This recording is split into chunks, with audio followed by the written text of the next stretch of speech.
he, him, and I work in the Adult and Teen Services Department here at Fountaindale, and I want to talk about books again with you today. So I am going to talk about some of my favorite books that I read this year, or favorite authors. So it's not books that came out this year, it is just books that I personally read and enjoyed, or a series or an author that I enjoyed a lot. So it's just kind of a way to talk about some of my favorites at a time of year when my brain is kind of mushy and I'm not necessarily looking to start anything new or big or involved. I tend to reread a lot more things in November and December than I do the rest of the year, because it gives me that comfort and that brain break that I need so much during the holidays. So let's talk about a few things that I've got here today, and I will mention they are all sci-fi and fantasy. That's just what I read and prefer personally. So if you like those genres, you're going to love this. If you're not typically part of the sci-fi and fantasy genre, a few of these are translatable that I think people who like mystery and police procedural and things like that will like a few of these, and I will mention them as I go. So let's get started with a series that I was not expecting to fall in love with. It's by Seanan McGuire, and the first book is called Rosemary and Rue. And the series, it's the October Day series, because that's the name of the main character. And she is a changeling child, which in this, it's a different take on like fairy courts and fae culture, because the main character is a changeling, so she's half fae, is how they present it. And she is basically a detective, and works for, minor royalty, for the area she lives in. But it is a really cool way to handle fairy tales, I think, and I love like fae and retellings of that nature. And October Day is sassy. She's smart and she's sassy and she has a big heart, and I just really love her. And I've slammed through like 5 of the books in the series, so they're a little sad, a little dark. I definitely cry. So I wouldn't read them if you're looking for refreshing, but she's funny and I like her, and Seanan McGuire is still writing the series, so there's a lot of material there if you're looking to get involved in something new. And actually a coworker recommended it to me and I am in love, so that's definitely been a highlight of this year.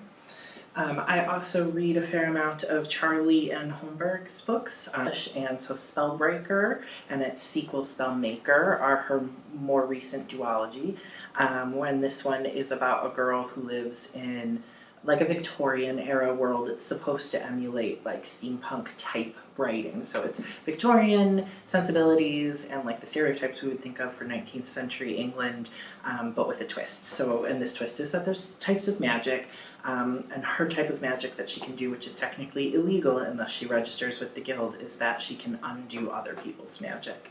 And so I do recommend any of her books. We carry a lot of them, because they're just fun and they're good characters. So definitely a good place to check out if you are wary of reading too much magic, because magic exists, but it's not like the big thing.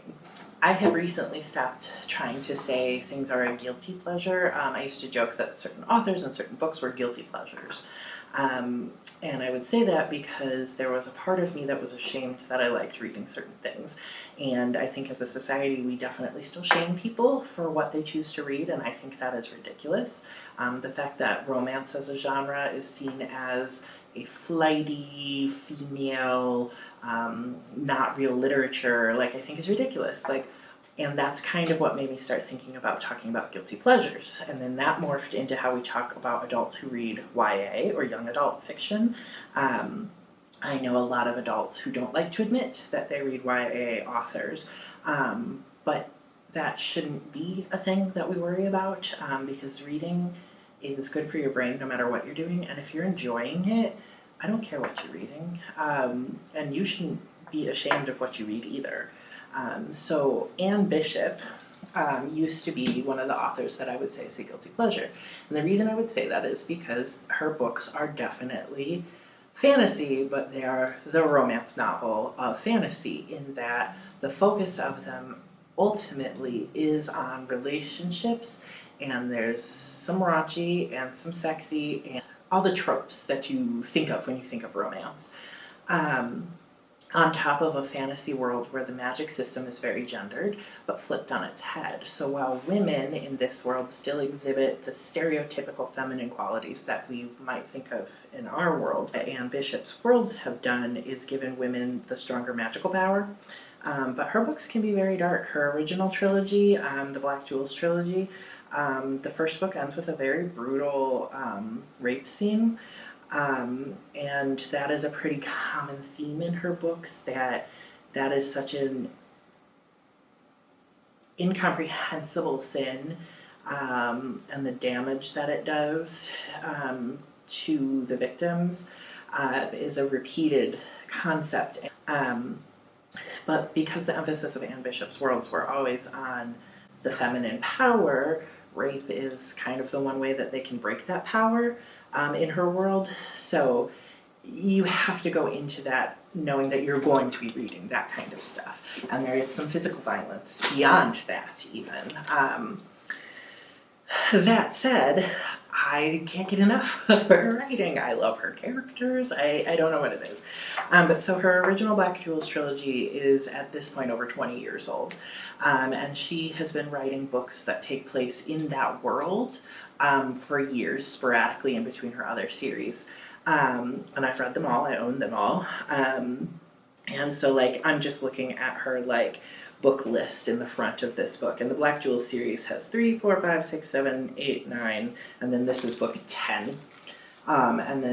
Or this is book 11, I'm sorry. 10 and 11, though, are the next generation of characters. It is a continuation of the earlier series, but you can read these two, Queen's Bargain and Queen's Weapons, without really having read the first set. And they're less violent, and if you haven't read the whole first series, you might actually enjoy them differently than I did, because you're getting your first intro into this world. The reason that I didn't like them as much as the earlier books is because at this point it feels very repetitive.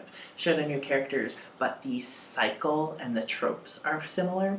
So I'm still going to read them. I'm still going to read the next book she writes. I'm going to read every book she writes, and I've stopped calling her a guilty pleasure. I love Anne Bishop, but it's definitely not for everybody. And I think you really need to think about that if you decide you want to try these. But also, if you try them, please come talk to me, because I don't know anybody who's read them. So, another author that I buy everything he owns, everything he writes is Terry Brooks. Terry Brooks was my introduction into fantasy genre when I was like 11. My grandma took me to a book signing of his. And so this, The Black Elfstones, is the first book in the quartet that is the end of his Shannara series. The Sword of Shannara series has been going on since the 70s, is when he wrote the first book. And he writes them in trilogies or quartets, and they tend to be generational. So you can pick up any trilogy or any quartet with the first book in that series, and you don't need to have read anything previous. So even though there's like 50 books in the series, you really don't have to read any of them. You can pick the spot that you like. And in fact, I recommend against starting with the original books, because they're very dated as products of the 1970s fantasy worlds, so they're a little dry. And as he grew as an author, they get a little more involved. And like I think he's good at staying with what readers want. So even though his books are very similar to each other, because they're formulaic, that's just the style of fantasy writing he's doing, I think he grows with what we're looking for as an audience. But the Fall of Shannara series is the end, and he has finished it by now, but I haven't read it yet. It's been published already, the last book in the course. But like I said, you can start anywhere. I especially recommend the Isle Witch, the Voyage of the Gerald Shannara series. It's a trilogy. That one is really good. I enjoy that one a lot. A new author to me this year is Charlie Jane Anders. So this one is The City in the Middle of the Night. She's got a few other ones that are also quite excellent. And The City in the Middle of the Night is about a foreign planet that's tidally locked, so it's frozen and dark on one side and it's hot and sunny on the other side. And it's inhabited in walled cities, and you basically can't travel between them anymore. It sounds like you used to be able to, but you can't anymore. And so the main character is a student who ends up outside of the walled city, And then there's indigenous creatures that live on this planet, and that gets all involved. And it was slow to read because it's heavy science fiction in that way. But also, Charlie Jane Anders is an openly transgender woman. I am openly transgender man, and I recognized a lot of the dysphoria experience and the not being listened to in how her main character interacts with other people and with the indigenous creatures that can't communicate with us the same way because they don't speak human languages. I don't think most people would pick up on some of that, but one of the reasons that I like reading her work is because that lived experience is translatable to me because I have had a similar one. But even without that, I think it's brilliant. Like the way that science fiction and fantasy is often very similar to each other can make it hard to find brand new stories that are compelling and interesting because they all feel kind of repetitive. And so even though I'm sure that the gist of that story has existed in other books, I think that the way that Charlie Jane Anders approaches her characters in her world building is just fascinating. And I don't know exactly what it is. So maybe if somebody reads this, we could talk about it. We can figure out what it is that I find so compelling. But I couldn't put it down. And it took me a lot longer than it normally takes me to read a book of under 400 pages. It's about 360. And that would normally take me about 3 hours. And it took me maybe twice that. And I don't say that to brag. I am a very quick reader, partly because I read so much, partly because of how I learned to read and my educational background with library school and with literature studies and with medieval manuscript studies. I've gotten very good at reading quickly. So I would be interested to talk to somebody about it. And then last but not least, my favorite author is Jacqueline Carey. I once drove 5 hours to go to a book signing in Michigan just to meet her, and she hugged me and I cried. Anyway, this one is a standalone book called Starless, and there are some twists in it that I don't want to give too much away of because I think the twists are brilliant, and it is definitely fantasy. That's what she writes. She's most well known for her Cushiel's Dart series, which we've got a couple of here, and then you can find them in the network, so you can definitely find them. But it's a trilogy,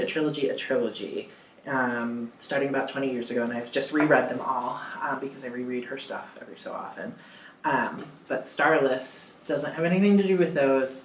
There's like a squid god in this world, and they're like semi-aquatic people, and like there's prophecy and magic, and it's a coming-of-age story, and it's just excellent.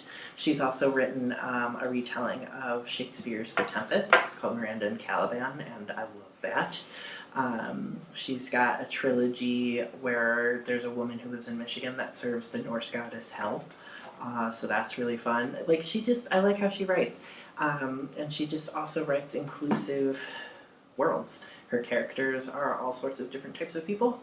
And there's never any pressure for them to label what they are or who they are, and I like that as a person with my own myriad identities.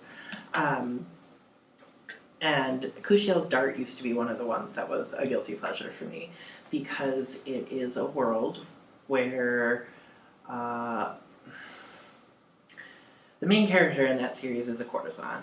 And it's also a world where BDSM is pretty normalized, which I don't have a problem with that because what people do is, their own thing. But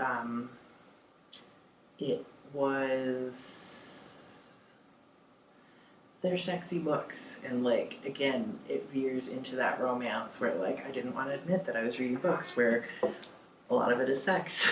And look, this is a chunk of a book. The Cushiel series are all chunks like that too, because there's sex in them. There's a lot of sex in her books, very much of it, and it's not all straight sex. There's queer, there's all sorts of it, but her plots are so good, and the Cushiel's world are very much based on late medieval romance, which is what I studied in school. So while I loved her books as a teenager, as an adult with the education I have, I love them even more because they are following these tropes and conventions that I recognize as a scholar, and that's just exciting to me. And she's just approachable. So Starless, though, not my favorite of hers, because I think Kushiel's Dart, her first, well, Kushiel's Avatar, the third in that trilogy, is my all-time favorite. But like Kai, the main character in this book, is just so lovable, it's so wonderful, and I just want to keep Kai. And his soul twin, Zarya. It's just good. So, those are some of my favorites from 2021. I almost said 2020. It feels weird to be making a wrap-up video. I'm not done for the year yet. We filmed these a little in advance, so I've still got, about 5 weeks of reading left to do. And I will hit my Goodreads goal. I'm like 8 books ahead to hit like goal on time. So my goal this year was 200, and I don't say that to brag, again, just to, I read a lot. That's what I do. I don't really watch TV. I read. So I'll probably be coming back in January with a what do I want to read this year list, and we'll talk about some of the stuff I'm excited for. But I want to know what you read this year, if you liked anything in particular, if you think I should read something, so we can talk about it. I'd be happy to do that too. Just let me know. Thank you for listening once again, and we'll be back later. Thanks.